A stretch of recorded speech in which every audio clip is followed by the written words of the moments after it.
Start with the Dallas Cowboys. The Dallas Cowboys. The team I have the fewest answers for. Ever. Good roster, keep winning a bunch of games, play better in the playoffs. Yeah, I mean, they're the NFC equivalent of Buffalo, right? Just stay the course, don't do anything crazy. You're doing the right thing most of the time. You just choke when you get to the playoffs, and there's really no solution to that from a roster management standpoint. I was getting this question earlier today because when, again, 31 teams lose. Yeah. So when 31 teams lose, everybody looks for, well, here's what went wrong. The culture's wrong. You're looking for all these excuses.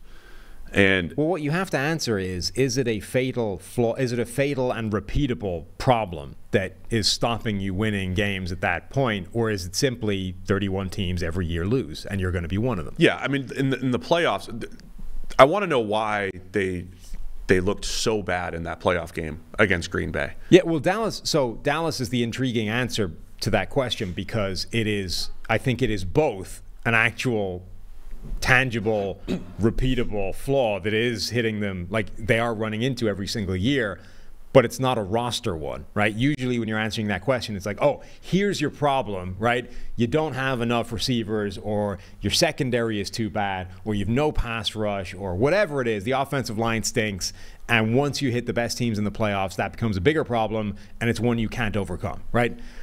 Dallas is not a roster problem. It is something that they're running into every single year, but it's psychological. It's that, like, you simply have this mental block now that we haven't won in the playoffs for decades the way we need to, and everybody knows it, and everybody in the building knows it, and the whole city knows it, and America's team, like, the spotlight is shined on us, and we choke. My answer when this came up earlier, I was like, one of Belichick's strengths is the ability to just sit there in his monotone voice, and it's just another game, and then he sounds the same in training camp as he does in the Super Bowl week. I mean, that's like that's the answer.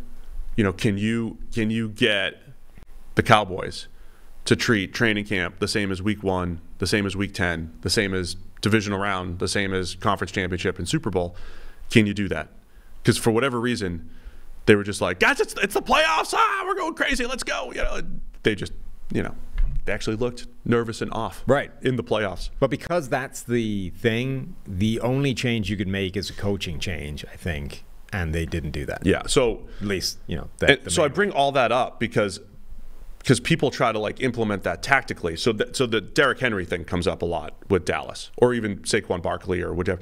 We got to run the ball more. We got to change our attitude. We got to change the way we win. I mean, this was the best Dallas offense they've had. Yeah. It was Dak's best season, and CeeDee Lamb broke out. I mean, they were outstanding, and they had an inconsistent running game this year, and they still continue to put up a ton of points. But I do wonder if there's elements of that. Is this another team that we give to Derrick Henry and find different ways to win and different people to rely upon come playoff time? To go Derrick Henry here. Tony Pollard's a free agent. I don't know if he's going to get tagged or anything. Tony Pollard, by the way, two completely different seasons. Forced 8 missed tackles in the first half of the season, 37 in the second half of the season, coming off injury. He looked much better down the stretch, but still not enough that I think Dallas is like, sure, yeah, he's the guy that we want to be our bell cow. There's definitely people in that building that look at what happened and when we need to get the Zeke back. We need to get, that's what this whole thing stopped working as well when we lost prime Zeke, and the end of Zeke's tenure wasn't great, and then Tony Pollard wasn't able to become Zeke. We need the new Zeke. And whether that's Derrick Henry or whether that's somebody else, there's definitely people that think that's the problem in that building. Now, whether they're right or not, I think is a different matter.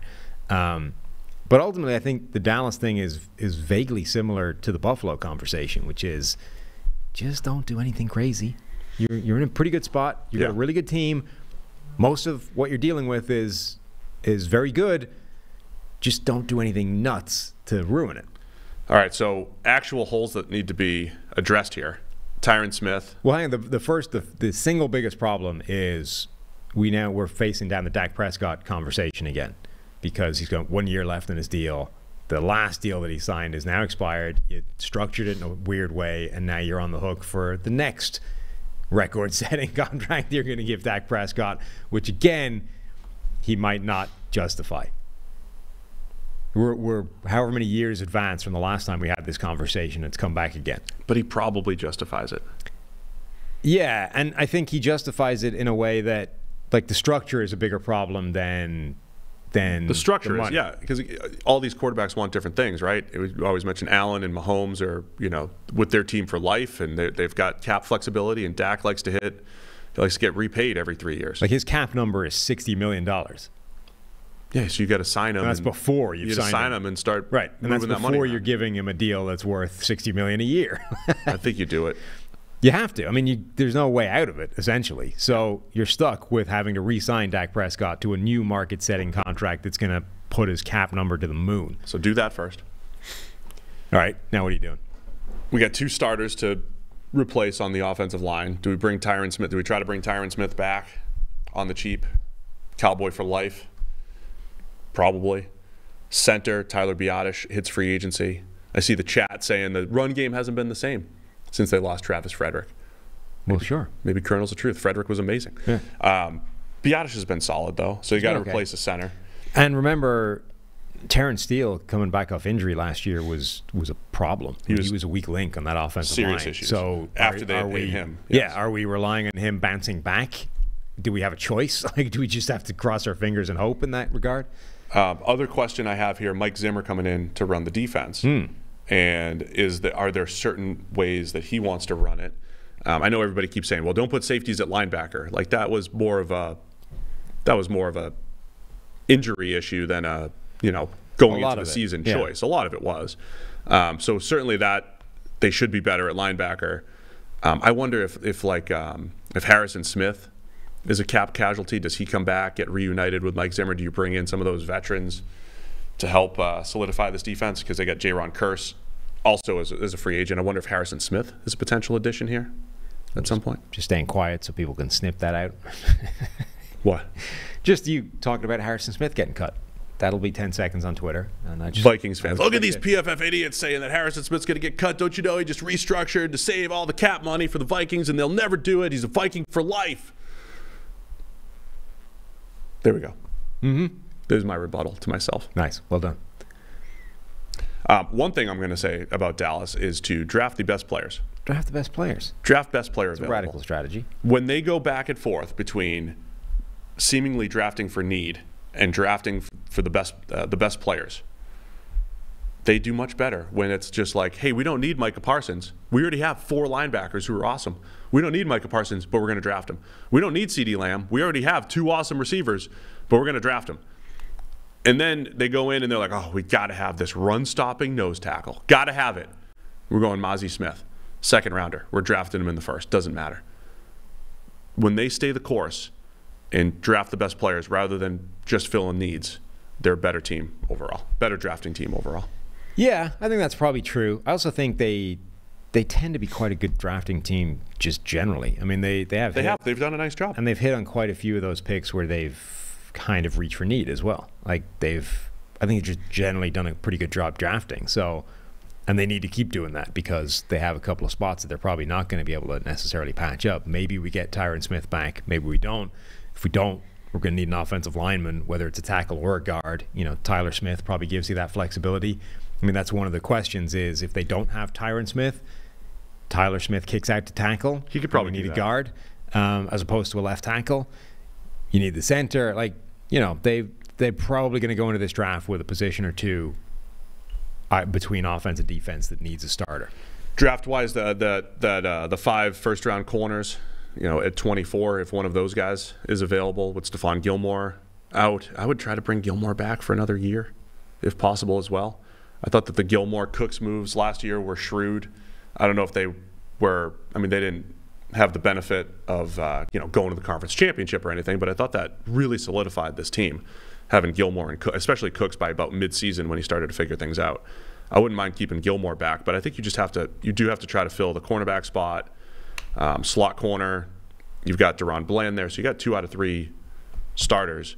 Fill a starter at corner, grab a guard or a tackle in free agency, and then get into the draft without any of those glaring holes. And in the draft, we finally solve the bulk problem in the middle of the defensive line. For some reason, we drafted Mozzie Smith and we made him lose 182 pounds and turned him into a an undersized 3-tech. We're going to draft T'Vondre Sweat from Texas, keep him in the state. We're going to line up 400 pounds of girth in the middle and say, you are not running here anymore. Done. Enough. And Mike Zimmer said, forget it. We're not doing it anymore. I want 400 pounds of monster in the middle. I like it. We are stopping people running. Can we get Sweat in the second?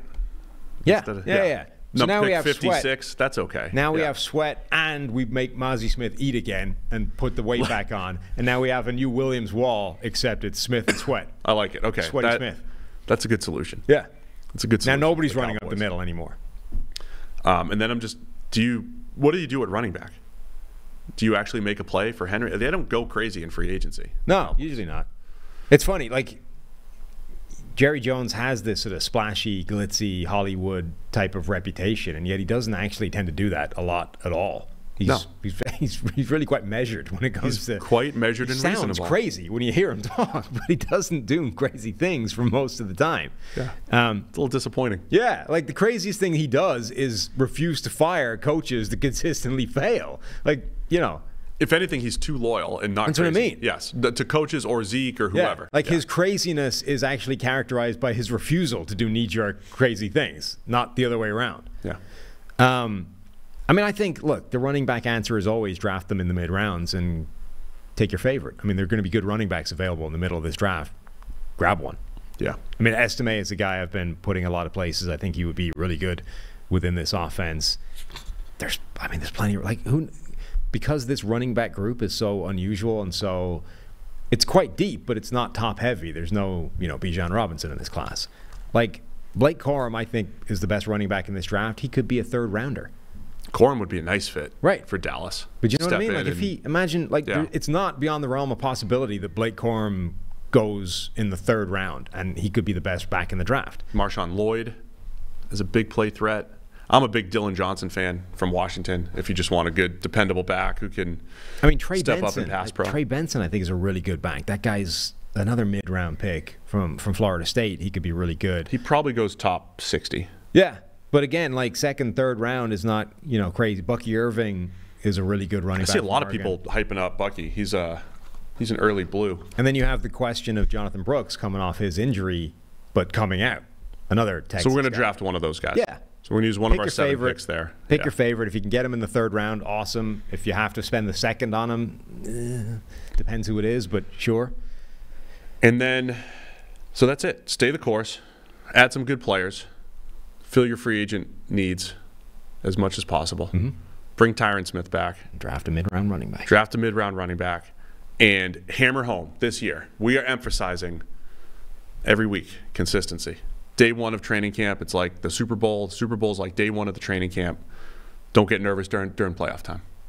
Just don't get nervous. Just don't get nervous. Don't freak out. We don't need anybody freaking out just because it's the playoffs. Don't need it.